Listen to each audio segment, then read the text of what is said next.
Soeharto ajak Ibu Tin hadiri pernikahan Letkol Untung di desa terpencil. Dia murid pimpinan PKI. Gerakan 30 September disebut bahwa Letkol Untung memegang kendali penuh atas operasi itu.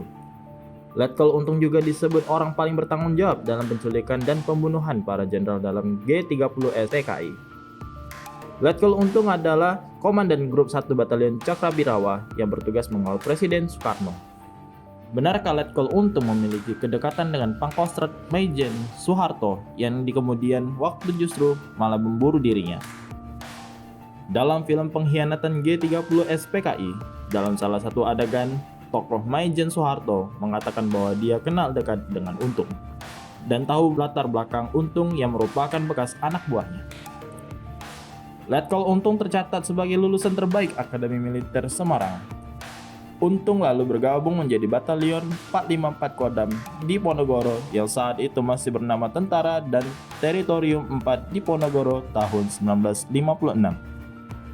Soeharto yang saat itu berpangkat kolonel menjadi Panglima TNI 4 di Ponorogo.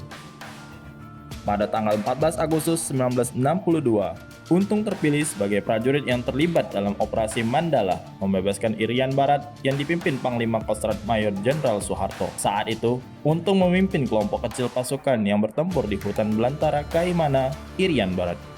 Tahun 1964, atas rekomendasi Panglima Kostrat Mayor Jenderal Soeharto pula, Letkol Untung direkomendasikan sebagai Komandan Grup Batalion 1 Cakrabirawa. Soeharto, dalam biografi Soeharto, The Life and Legacy of Indonesian Second Presidents, mengaku yakin bahwa ada PKI di belakang gerakan Letkol Untung.